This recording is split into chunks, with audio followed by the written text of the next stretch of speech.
The moment we wear it, our spirits lift.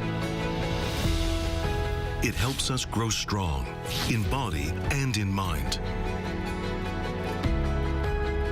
As we wear it, we learn patience and respect. The belt system motivates students to strive harder and continue growing. This uniform shapes movement into grace and turns performance into something thrilling. Now, embraced around the world, Taekwondo shares our culture, philosophy, and values with pride and spirit. Though it may seem simple, this uniform holds your passion and your journey. It belongs to Taekwondo. Wear the extraordinary. Be with Taekwondo.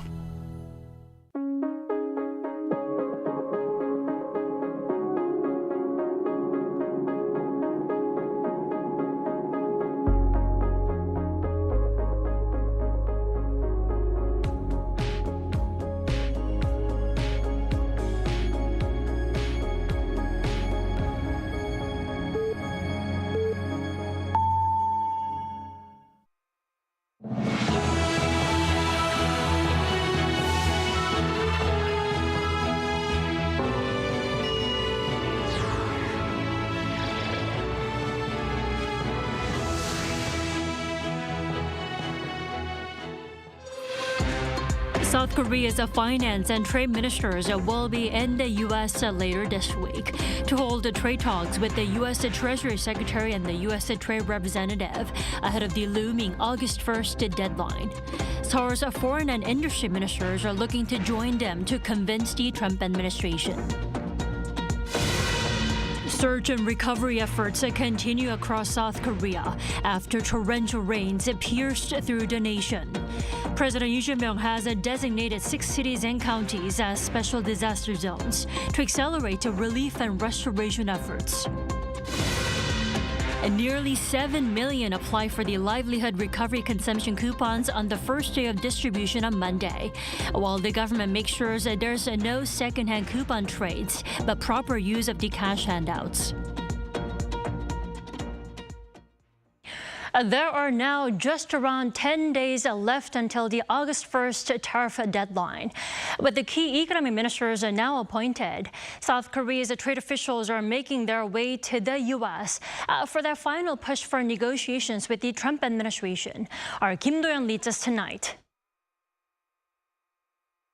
South Korea and the United States will hold 2+2 high-level talks on tariffs this Friday in the U.S. ahead of the August 1st deadline. With 25% tariffs set to start, Deputy Prime Minister and Finance Minister Koo Yoon-chul confirmed the meeting on Tuesday following a meeting of external economic ministers behind closed doors. With the August 1st deadline fast approaching, all relevant ministries are operating as one team, crafting a meticulous strategy and mounting a full-scale response to protect national interests. This will be the first meeting between the two sides' top finance chiefs, with Koo having just been appointed to the position last week as Seoul seeks to lower the announced tariff rate. And at the request of the U.S., South Korea's trade minister will attend the talks alongside the deputy prime minister for this session, confirming the counterparts will be Treasury Secretary Scott Bessent and U.S. Trade Representative Jamieson Greer. For Minister of Trade, Yeo Han-gu, this is his third trip to Washington since his tenure began. Leaving first on Tuesday afternoon, the trade minister stressed that the nation is currently in a very gray period, adding all scenarios, both best and worst case, remain on the table, so we will do our utmost to reflect our sensitive interests and maximize national interests. Meanwhile, Minister for Trade, Industry and Energy, Kim Jong-kwan, is also set to leave for the U.S. on Wednesday. While no specific meeting with his U.S. counterpart Commerce Secretary Howard Lutnick is set, he is expected to target discussions on item tariffs such as auto, steel, and chips. This marks Kim's first trip to the U.S. as well, having been appointed last week as well. The meeting and the announcement came just hours after U.S. Treasury Secretary Scott Bessent, in an interview with CNBC, stressed that Washington will not rush into any deal. He said, quote, "The important thing here is the quality of the deal, not the timing of the deals," and added that their trading partners we're told that the rates could boomerang back toward the April 2nd levels. When asked whether the deadline could be extended again, Besson hinted that even if the tariffs go into effect next month, negotiations could continue. 김도현, Arirang News. In the meantime, a solid economic alliance between Seoul and Washington was once again underscored by South Korea's Prime Minister Kim Min-seok on Tuesday, who stressed the importance of a mutually beneficial partnership between the two countries. Park Jun-han has the details. Prime Minister Kim Min-seok gave a speech on Tuesday at a special forum, Meet the New Prime Minister, organized by the American Chamber of Commerce in Korea, in which he outlined the country's economic policy direction for the next 5 years. The event reflected growing interest from the U.S. business community in Seoul's economic agenda. When making the speech, Prime Minister Kim started off reframing the Trump administration's slogan, Make America Great Again, to Make Korea and U.S. Great Again. Kim's slogan adjustment emphasized cooperation, highlighting that South Korea and the U.S. can grow stronger together. The United States will grow stronger when it works with South Korea effectively and through a forward-looking partnership that fits today, not the past. I believe that with a broader vision and greater imagination, we will move beyond Make America Great Again toward Make Korea and the U.S. great. Make the U.S. and Korea great. During the event, Joseph Yoon, Charge d'Affaires at the U.S. Embassy in Seoul, emphasized the United States' concerns over its own trade and budget deficits.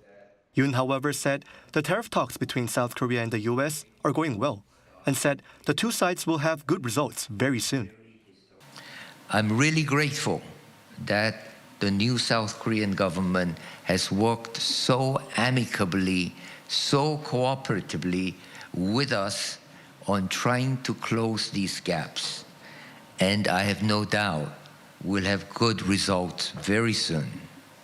Again, James Kim, chairman and CEO of AMCHAM Korea, stated that the organization was working to bridge any gaps between South Korea and the U.S.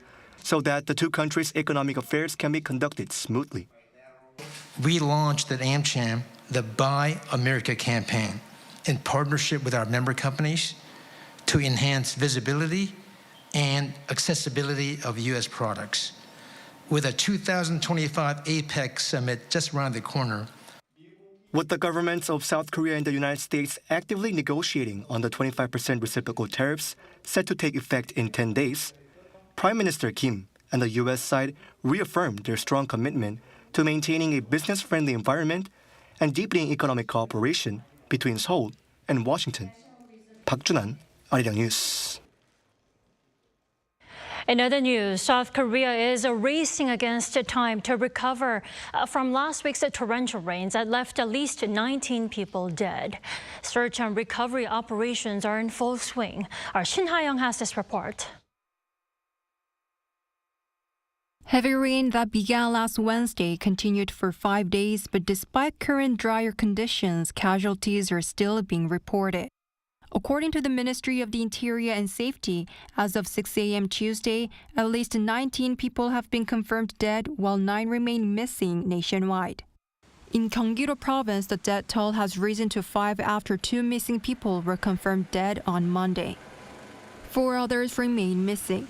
The latest confirmed fatalities were a man in his 70s who went missing in a landslide in Gapyeong-gun County and a man in his 50s who was swept away by a fast-moving stream in Pocheon City. Search efforts in Gapyeong, which were halted after sunset on Monday, resumed at 7 a.m. on Tuesday. Approximately 250 personnel are participating with equipment including helicopters and drones being deployed. The situation on site remains difficult with many roads closed due to flooding or damage. Several areas are also without electricity, water, or communication, making search efforts challenging. I've lived over 70 years, but I've never seen floods like these. I don't even know who to talk to about it. I just feel like breaking down in tears. I really hope someone can help us. In Sancheong-gun County in Gyeongsang-namdo Province, search operations for the missing have entered their 4th day after heavy rain caused serious damage. Authorities continued search efforts until 7 p.m. the previous day and resumed them at 6:40 a.m. Tuesday. As of 6 a.m., 10 people in the region have been confirmed dead and 4 remain missing. The adverse weather also caused the deaths of 3 people in Chungcheongnam-do province and 1 person in Gwangju City. In a separate case, a man in his 70s in Suncheon City, Jeollanam-do province, was found dead on Tuesday, 3 days after he was reported missing. Officials said the case is not counted as a disaster-related casualty as he had crossed a restricted area and approached the river on his own. Meanwhile, emergency repairs have been completed for about 44% of the more than 6,700 damaged homes, roads, bridges, and other facilities across the country. More than 14,000 people nationwide were forced to leave their homes due to the heavy rain, and about 2,500 of them have yet to return. Relief supplies, including emergency kits, blankets, temporary shelters, and essential items, are being provided to those affected. 신하영, Arirang News.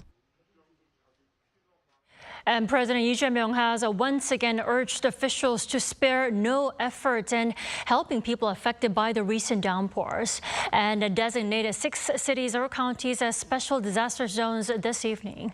Our presidential office correspondent Yoon Jang-min reports.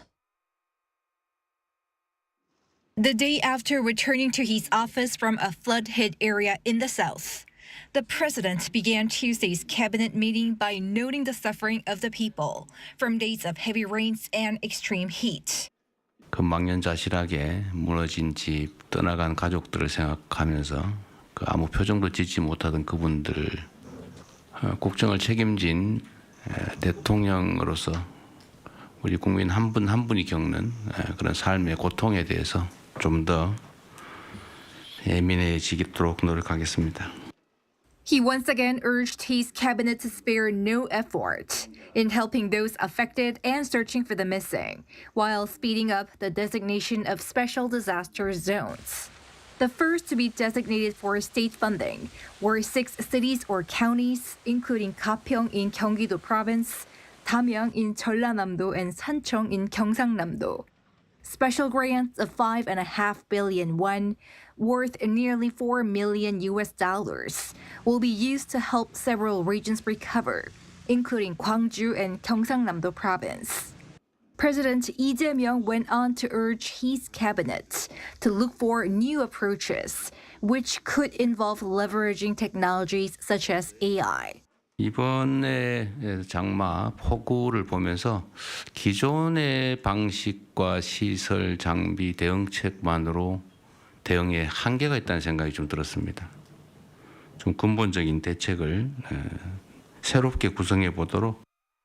This as 9 new cabinet members attended the meeting, including ministers in charge of finance, labor, and safety, signaling the start of a full-fledged new government.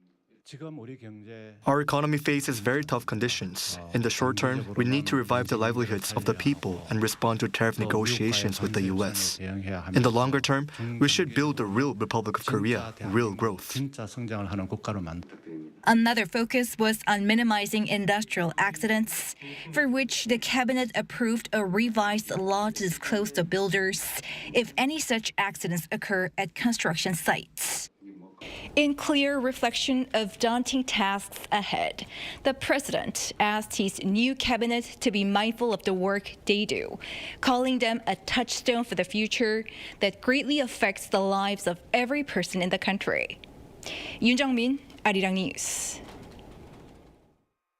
The leaders of South Korea and Qatar will work toward deepening cooperation following the launch of the new administration here in Seoul. This was the focus of President Lee Jae-myung's first phone call with Qatar's Emir Tamim bin Hamad Al Thani on Tuesday evening. According to presidential spokesperson Kang Yoo-jung, the 2 leaders shared their mutual interest in expanding cooperation across investment, AI, defense, and sports. President Lee also asked for the Emir's support for Korean companies doing business in Qatar. The 2 leaders agreed to meet in person at a convenient time to further advance bilateral ties.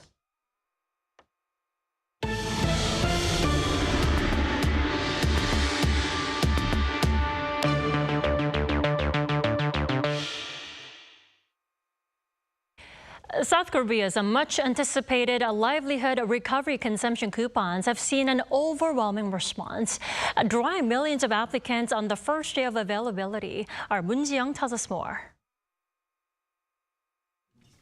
On the first day of applications for South Korea's livelihood recovery consumption coupons, nearly 7 million people, representing roughly 14% of the total eligible recipients, applied for them. According to the Ministry of Interior and Safety, the total amount disbursed on the first day exceeded 1.27 trillion won. Credit and debit card applications were the most popular ways of receiving money, accounting for 77% of the total. Among community-based gift certificates, mobile applications were the most frequent, with nearly 1 million applicants, followed by prepaid cards and then paper gift certificates. Some local governments have faced a shortage of paper-based community-based gift certificates, which are crucial for the elderly, who often find the digital application process for card-type coupons challenging. For me, living alone, I believe it will certainly help with my meals.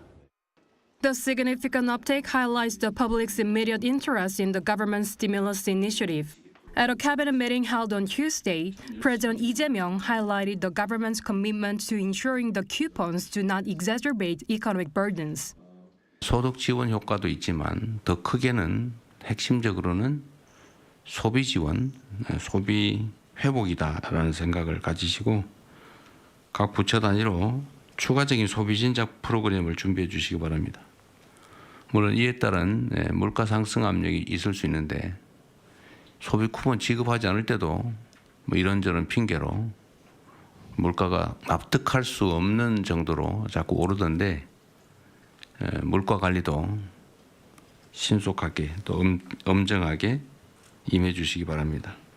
The livelihood recovery consumption coupons provide at least 150,000 Korean won, or roughly $108 per recipient.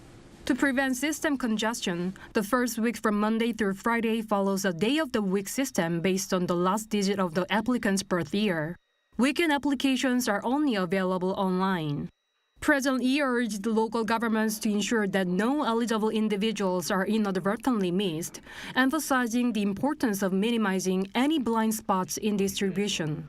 Additionally, to tighten oversight on second-hand coupon trades, the presidential office ordered local governments on Tuesday to strengthen monitoring of any second-hand transactions, while also appealing to the public for their active cooperation in the proper use of the consumption coupons. Moon Ji-young, Arirang News. Now, over in Bangladesh, a tragic aviation accident in the country's capital has led to at least 27 deaths. A military jet crashed into a school during a routine training session. Pyongyang reports. A Bangladesh Air Force training aircraft crashed into a school in the nation's capital on Monday at around 1 p.m. local time, killing at least 27 people. According to officials, most of the victims were students. I was there just 10 minutes ago. After I moved, moments later, the plane crashed into the building. The crash caused a major fire that injured over 170 people, leaving many students with burns. Helicopters, ambulances, and motorized rickshaws were used in the rescue operation. Some students were carried out in the arms of firefighters and by family members. When we came out, we saw many students who had been charred. On the staircases, many were rolling on the floor trying to extinguish the flames. According to a military statement, the F-7 BGI jet experienced a technical issue shortly after takeoff during a routine training flight. The military said the pilot, who died in the crash, tried to divert the plane to a less populated area before it ultimately struck the campus. An investigation is underway. The government has declared a national day of mourning with flags at half-mast and special prayers held at all places of worship. In a video address, Mohammed Yunus, the head of Bangladesh's interim government, extended condolences to the families of the victims. What a tremendous tragedy this is. We are with you. The entire nation stands with you. The incident comes just over a month after an Air India plane crashed into a medical college hostel in neighboring India's Ahmedabad, killing 241 of the 242 people on board and 19 on the ground. The world's worst aviation disaster in a decade. Pyongyang, Arirang News.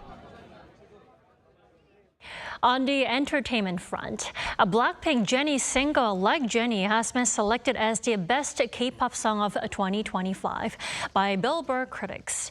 According to the Billboard website on Monday, Like Jennie ranked first out of the 25 standout singles from this year so far. Billboard praised the artist's ability to flip all expectations of what constitutes a K-pop hit today and highlighted the song's blend of Korean into a mostly English record.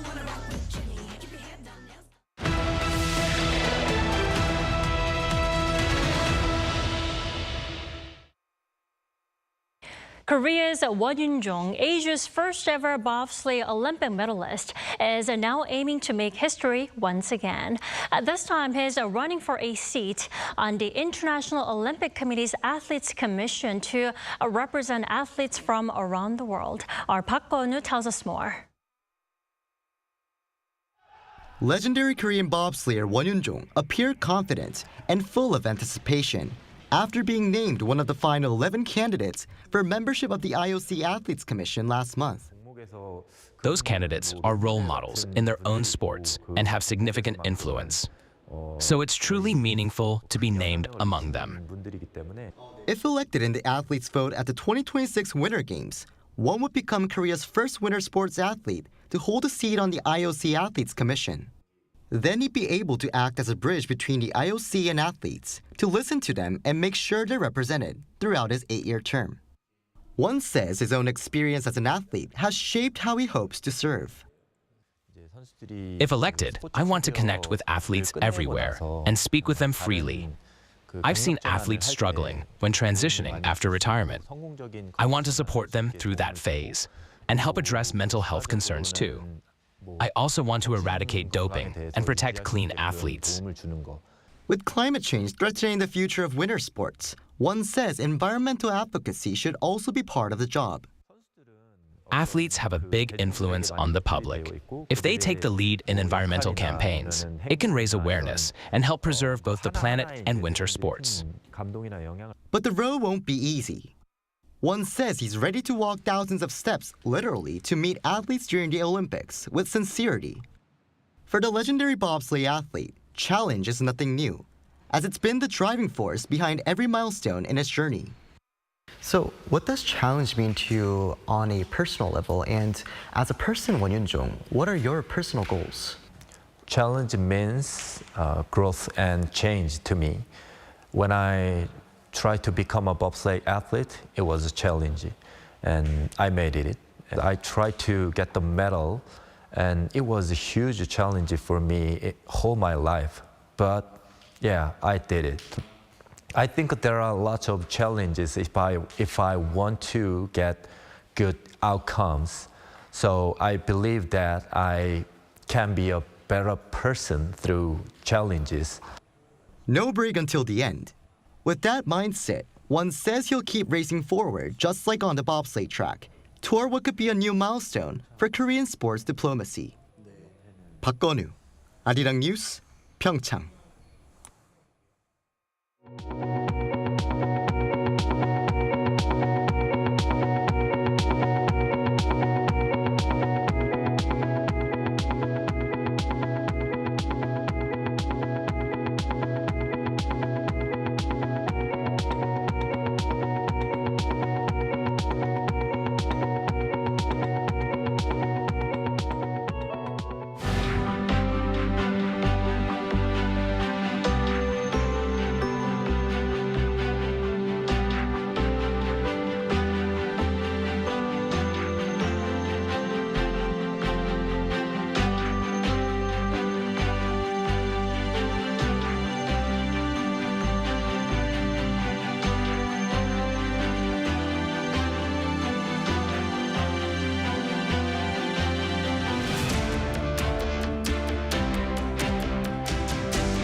Today's Taeseo on the traditional calendar, which means the hottest day of the year.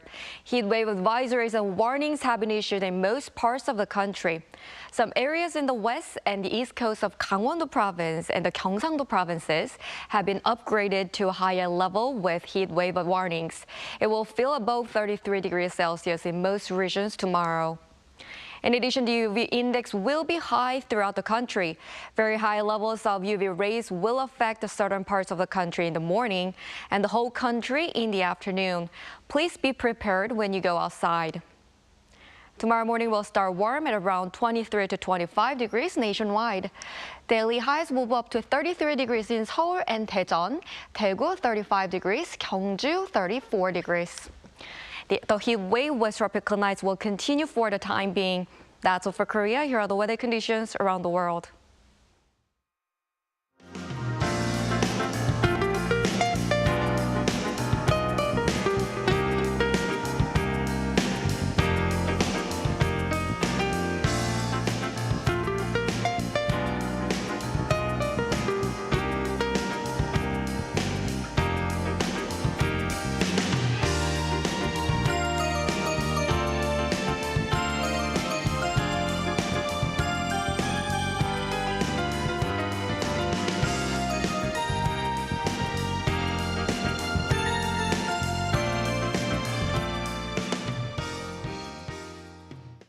That is all we have for tonight. I'm Kim Dami. For all of us here at Arirang, thanks for watching and good night.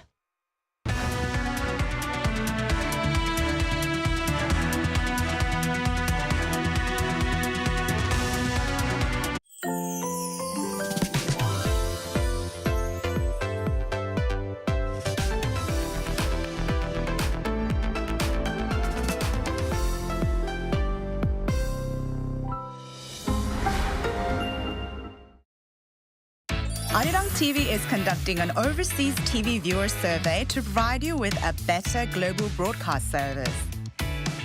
Share your valuable feedback on the Arirang TV website www.arirang.com or mobile application. Survey participants will be selected at random to receive special gifts. 2025 Arirang Overseas TV Viewer Survey. We look forward to hearing from you.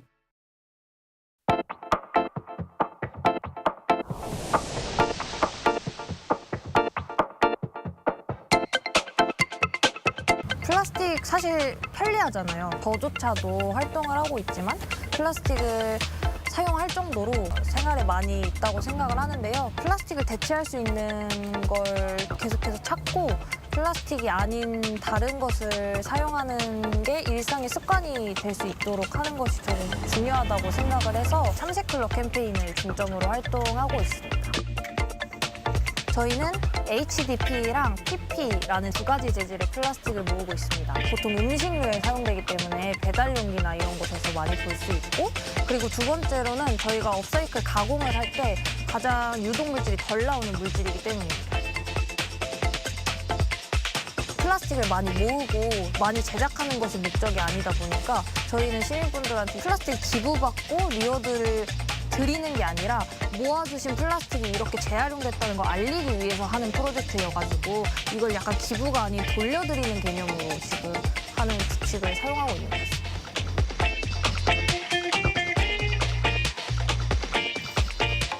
불편한 거예요. 사실 이 플라스틱을 실제로 사용하는 걸 모으고 이걸 세척해서 가져오시고 하는 과정이 이 불편함을 사실 해주고 계신 것만으로도 저희는 되게 감사하죠.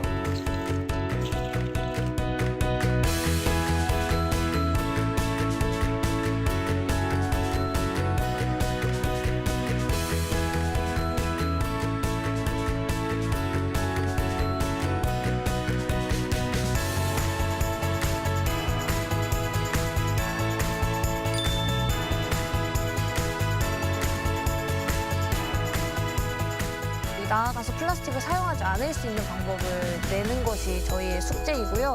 그리고 가장 중요한 건 이런 자원순환 활동에 있어서 시민 참여가 어떻게 얼마나 중요한 키워드로 적용이 되는지를 계속 말씀을 드리고 싶어요. 그래서 시민 참여 가이드를 조금 내는 게 저희의 목표이자 바람이라고 말씀드릴 수 있습니다. 나는 플라스틱을 순환시키는 그리너다.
Welcome to Within the Frame, where we bring the most pressing issues across the globe into focus. I'm Kim Mo-gan.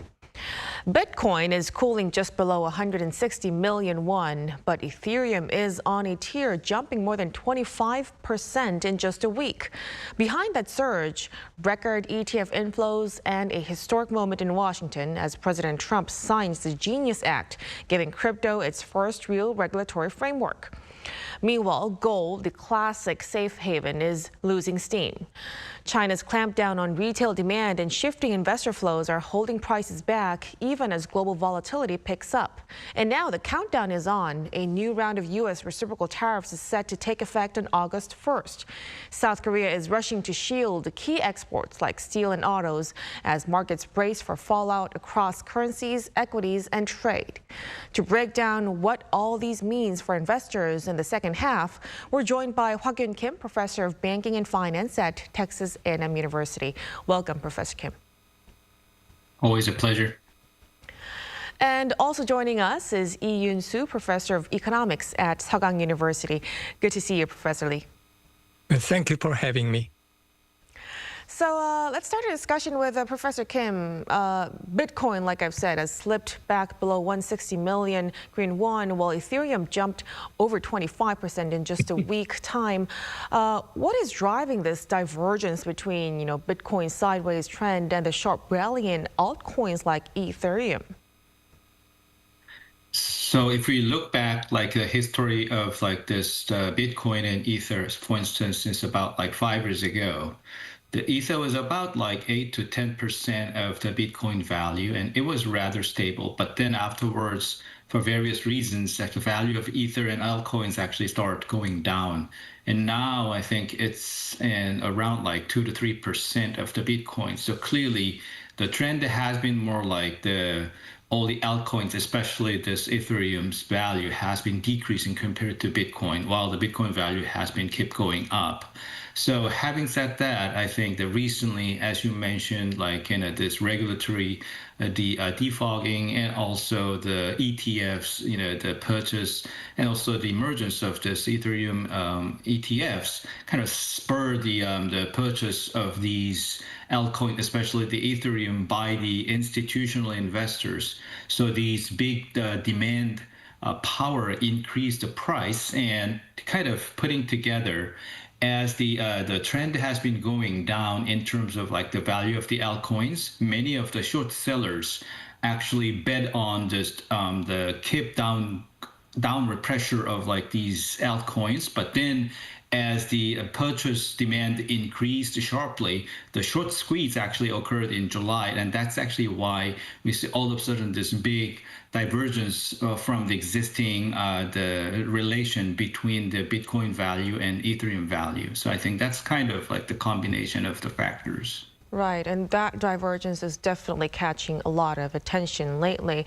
Now, staying on this topic, the recent passage of this so-called Genius Act and crypto-related bills in Washington has cleared up some regulatory fog. Professor Lee, how do you think this legislative clarity is shaping investor risk appetite heading to the second half?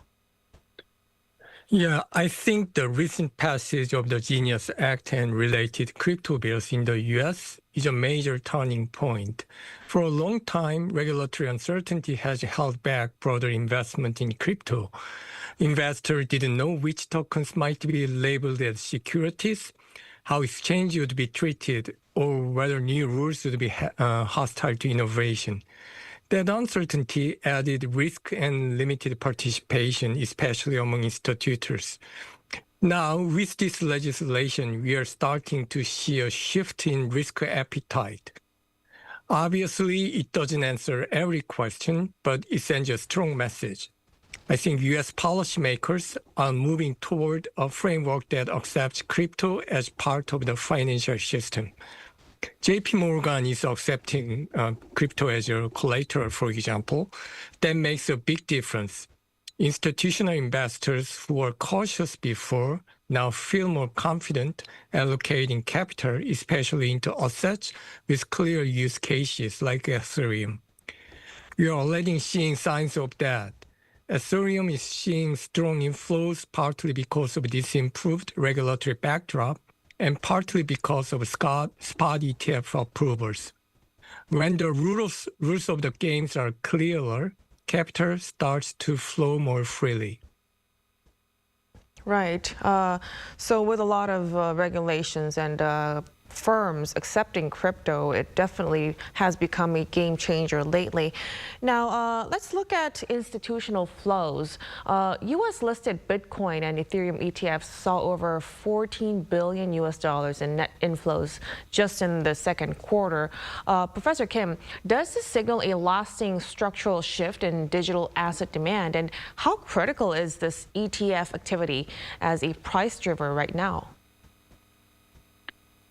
Whether this is going to be a permanent shift, but clearly it's a very significant and lasting shift, as you mentioned. And I think it is critical in that institutional adoption definitely enables pensions, asset managers, and global private wealth, and some other, basically the small to medium scale, the institutions to enter crypto markets within this more regulated the framework.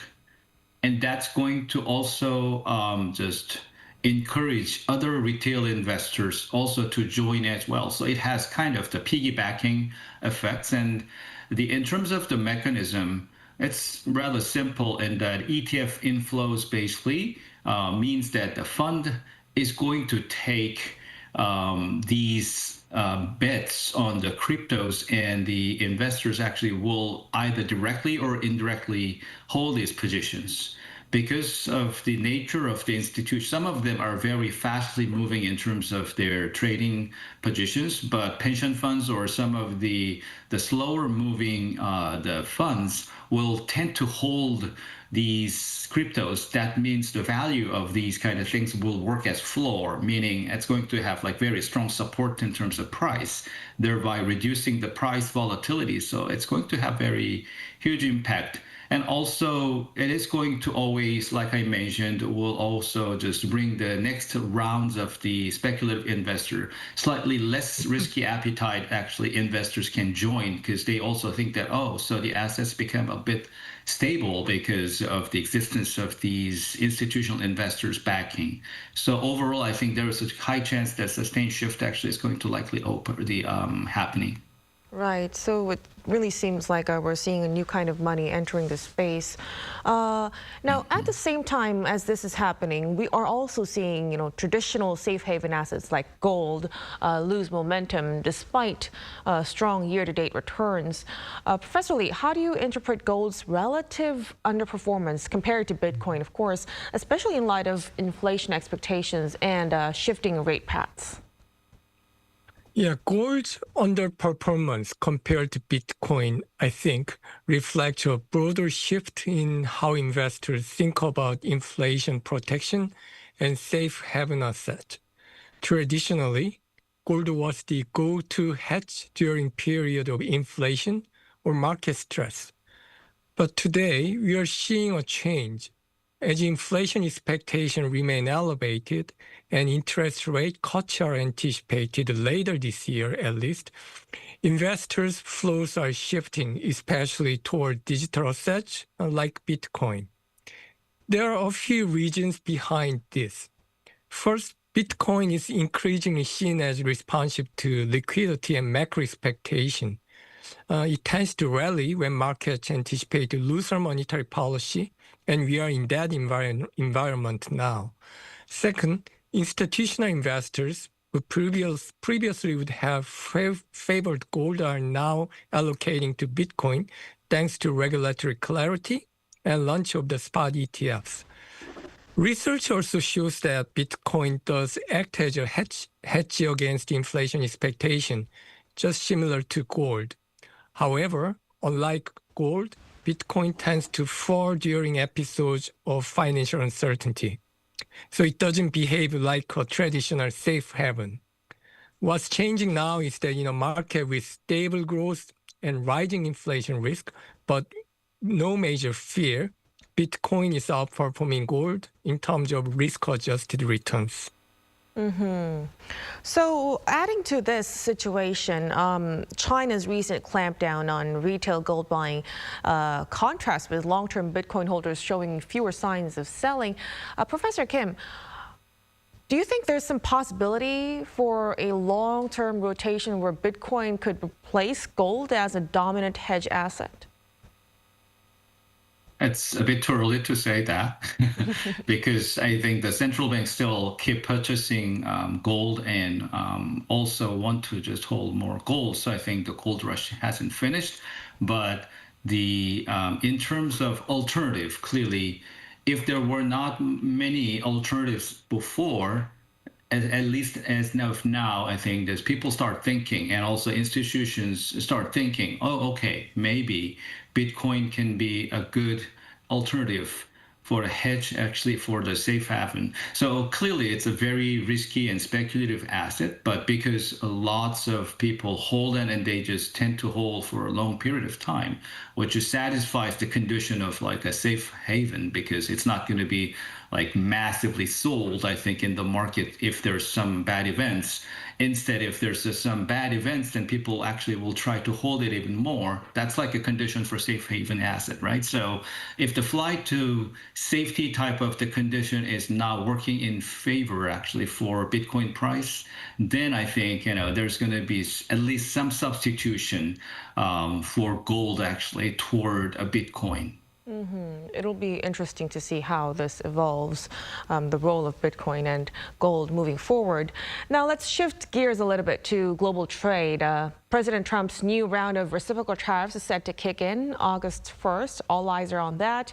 Professor Lee, how might this renewed trade tension affect overall global market sentiment, especially when it comes to, risk-on assets like crypto? So President Trump's new round of reciprocal tariffs, again set to begin on August 1st, marks a clear escalation to global trade tensions.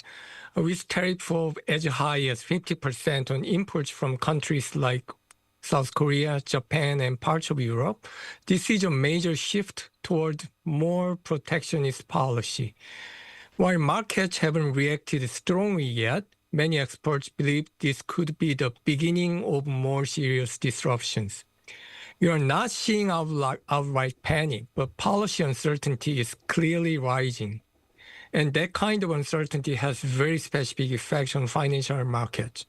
For traditional risk-on assets like crypto, the initial reaction is usually negative, but investors tend to pull back when headlines are unpredictable. And we've seen Bitcoin and altcoins for 10% or more on similar news this year. But this is where the current environment is a bit different from past periods of fear-driven market stress. What we are seeing now is uncertainty without financial panic. Growth expectations are still intact, inflation risks remain elevated, and interest rate cuts are expected later this year. In that context, many investors are now treating Bitcoin less like a pure risk asset and more like a macro hedge, especially against policy missteps, inflation surprise, or dollar volatility. Unlike gold, which thrives in fear-driven episodes, Bitcoin benefits more when markets are uncertain but not collapsing. So when there's a room for speculation, hedging, and long-term positioning. Thanks. Right. So it still sees some kind of risk, though it's recognized by many. Now, let's stay on the same topic on trade. So with U.S. trade tariffs looming and high-stakes negotiations are still underway, what are Korean markets, what are Korean financial markets, especially equities and export-reliant sectors, positioning themselves ahead of this hard deadline, Professor Kim? So Korean financial markets are showing a little bit of like a defensive setback a little bit, but I think definitely not panicked. And in terms of like the KOSPI and also the export-heavy indices dipped initially, but looks like it's been stabilized and still showing the optimism, I guess, according to the current value. I just look at the index value, and it seems to be stable there, slightly going down. And I think regardless of the tariffs, I think if, it's going to have negative impacts, but if the firms will be able to still export, then I think, it is going to be a matter of like how like margins of the profits, like profit margins decrease, as long as the period-wise, it's not going to just have like a huge permanent impact, but rather it's going to have like, slight just a dip. Then I think if the discount rate goes down enough, then stock price can go up still. So the optimism matters in that regard. So I think the investors view that there will be a good sort of like, the negotiation still, and also though the amount of the exports going to go down, but that's not going to have huge impacts on the cash flows down the road in the future. That's probably why the stock price is still maintained. And in terms of like this negotiation mood, I think it's going to definitely depend on how things will change for the next few days. So we may see some wild swing depending on the outcome of the negotiations, but we have to see. And as long as it's not too bad and it's not too terrible compared to the expectation, I think the stock price is going to hold fine, I think. Mm-hmm. So as for impact, let's also listen to Professor Lee's opinion. Korea is also entering last-ditch talks with the U.S. to avoid 25 to 30% tariff hike on key exports. So if those talks break down, unfortunately, then what kind of second-order effects could we expect on investor behavior and macro trends in the third quarter? So, as Professor Kim mentioned, if the Korea-U.S. talks break down and the U.S. impose like 25 to 30% tariffs on Korean autos and steel in particular, we could see a sharp swing and immediate reaction from financial markets. We also expect that the Korean won may weaken as investors hedge against declining export revenue and investors from foreign markets sell the Korean market. Because of the external risk is increasing in Korea. That could trigger capital outflows and rotations toward more defensive sectors like IT, pharmaceutical, or domestic consumption stocks. But most importantly, from a macro perspective, this would be a serious blow. Autos and steel make up a large share of Korea's U.S. bound exports.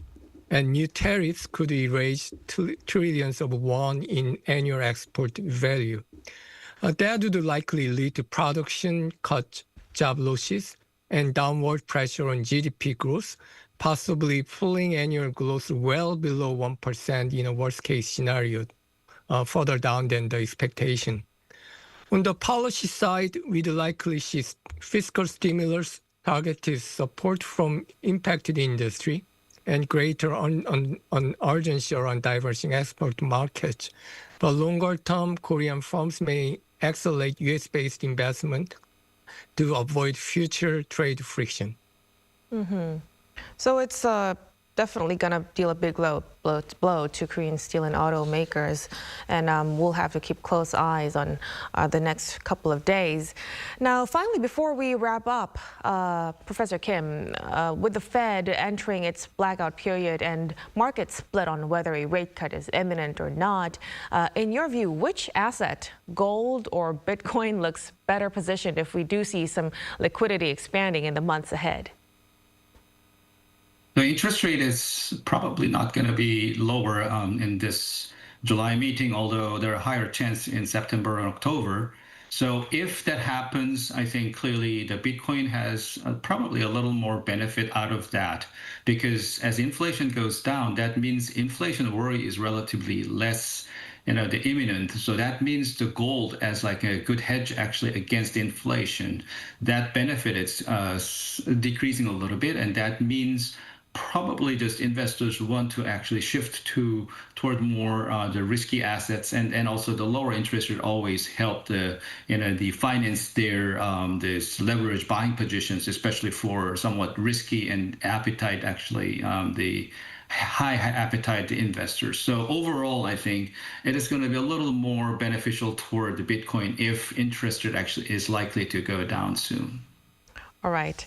Thank you for your insights, Professor. So we'll have to wrap our discussion here at this point tonight. Again, we appreciate our insights for Professor Kim. Thank you so much. And of course, Professor Lee as well. We appreciate your time and insights tonight. Thank you very much. And that'll be all from us on Within the Frame. Be sure to tune in again next time as we continue to explore the stories that matter. Till then, stay informed and engaged.